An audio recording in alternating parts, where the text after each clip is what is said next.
Assalamualaikum warahmatullahi wabarakatuh. Salam guru penggerak.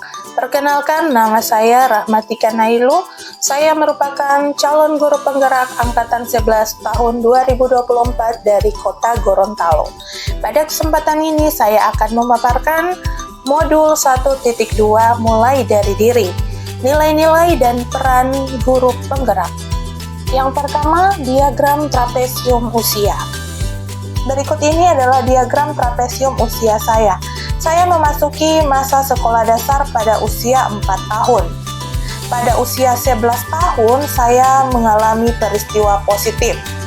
Dan pada usia 14 tahun, saya mengalami peristiwa negatif. Saya lulus S1 pada usia 21 tahun. Dan pada saat ini saya berusia 29 tahun. Pada masa pensiun nanti saya akan berusia 60 tahun. Selisih usia pada peristiwa positif yaitu 18 tahun. Sedangkan pada peristiwa negatif selisih usianya adalah 15 tahun. Tugas 1, refleksi. Pertanyaan pertama, apa peristiwa positif dan negatif yang saya tuliskan pada diagram trapesium usia? Yang pertama adalah peristiwa positif. Pada usia 11 tahun, saya sudah duduk di bangku SMP. Dan di bangku SMP juga saya berhasil meraih juara. Selain itu, hal yang saya senangi ketika di bangku SMP adalah guru-gurunya yang memperlakukan kami seperti teman atau adik, sehingga terjalin hubungan yang begitu akrab. Biasanya saya suka menghabiskan waktu istirahat di Dewan Guru, bercanda bersama guru-guru, dan hal ini membuat saya merasa nyaman dan senang ketika berada di sekolah. Selain itu, guru-guru juga siap mendampingi kami yang masih memiliki masalah dalam belajar. Yang kedua adalah peristiwa negatif. Pada usia 14 tahun, saya melanjutkan sekolah ke Sekolah Menengah Kejuruan atau SMK. Di bangku SMK ini sangat terlihat perbedaan kasta dan perbedaan perlakuan antara anak-anak orang kaya dan anak yang kurang mampu.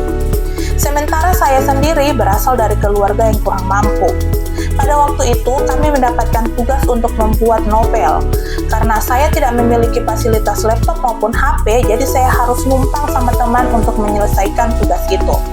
Setelah selesai, novel itu pun dikumpulkan oleh guru tersebut. Ketika melihat foto saya pada sampul novel itu, guru tersebut mengolok-olok bahkan menghina fisik saya sambil tertawa. Sehingga teman-teman sekelas pun ikut tertawa dan ikut mengejek. Saat itu saya benar-benar malu, mau menangis pun saya malu. Dan sampai saat ini saya sangat membenci guru itu. Pertanyaan kedua, selain saya, siapa lagi yang terlibat di dalam masing-masing peristiwa tersebut? Yang terlibat pada peristiwa positif yang pernah saya alami tentunya semua guru-guru SMP saya dan teman-teman SMP. Sementara untuk peristiwa negatif yang pernah saya alami tentunya teman-teman sekelas dan guru-guru yang bersangkutan. Pertanyaan yang ketiga, dampak emosi apa saja yang saya rasakan hingga sekarang? Untuk peristiwa positif, karena saya begitu nyaman dan senang pada masa itu, sehingga dampak emosi yang saya rasakan hingga saat ini adalah rasa cinta kepada guru-guru SMP saya. Dan untuk pengalaman negatif, dampak emosi yang saya rasakan hingga saat ini yaitu rasa marah, rasa benci, dan juga rasa sedih. Pertanyaan keempat, mengapa momen yang terjadi di masa sekolah masih dapat saya rasakan dan masih dapat mempengaruhi diri saya di masa sekarang? Menurut saya, mengapa momen yang terjadi di masa sekolah masih dapat kita rasakan dan masih dapat mempengaruhi diri kita hingga sekarang? Karena setiap manusia itu memiliki rekaman memori, sehingga apa saja yang pernah terjadi atau yang pernah dia alami di dalam hidupnya akan terus tersimpan di memori ingatannya. Dan tentunya hal ini juga dapat mempengaruhi perilakunya, khususnya pada masa-masa sekolah kita masih dalam tahap belajar atau pada periode kritis dalam hidup kita yang membentuk dasar bagi banyak aspek kepribadian, pengetahuan, dan keterampilan kita.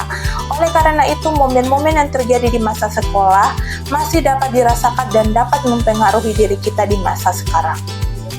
Pertanyaan yang kelima, pelajaran hidup apa yang saya peroleh dari kegiatan trapesium usia dan roda emosi terkait peran saya sebagai guru terhadap peserta didik saya? Dari kegiatan trapesium usia dan roda emosi, saya memperoleh sebuah pelajaran hidup bahwa menjadi seorang guru, saya harus bisa memiliki rasa empati kepada murid-murid, memahami perasaan dan keadaan murid, menjaga tutur kata sehingga tidak melukai perasaan murid. Sebagai guru, saya harus bisa memberi motivasi dan terus memberi dorongan agar murid-murid saya bisa mencapai kesuksesannya.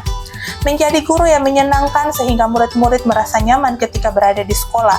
Menjadi guru yang berperilaku baik sehingga menjadi teladan bagi murid-murid saya. Dan harapan saya ke depan, semoga saya bisa terus belajar, merefleksikan dan memperbaiki diri sehingga bisa menjadi guru yang sesuai dengan filosofi Ki Hajar Dewantara.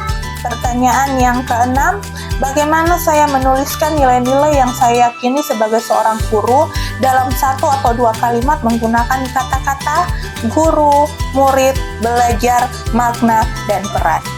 Saya meyakini bahwa tugas saya sebagai seorang guru yaitu membimbing dan menuntun murid-murid untuk mendapatkan dan merasakan pengalaman belajar yang bermakna. Saya percaya bahwa seorang guru memiliki peran penting dalam tumbuh kembang murid, sehingga saya harus bisa menjadi guru yang terus memberikan nilai-nilai positif sehingga membentuk karakter-karakter yang positif pula dari murid-murid saya. Yang berikut tugas 2, nilai dan peran guru penggerak menurut saya. Berikut ini merupakan nilai-nilai karakter dalam diri saya yang menurut saya dapat menggerakkan murid, rekan guru, dan komunitas sekolah. Yang pertama yaitu kemandirian, yang kedua kolaborasi, yang ketiga kepemimpinan, dan yang keempat inovatif. Yang berikut adalah peran yang saya mainkan dalam menggerakkan.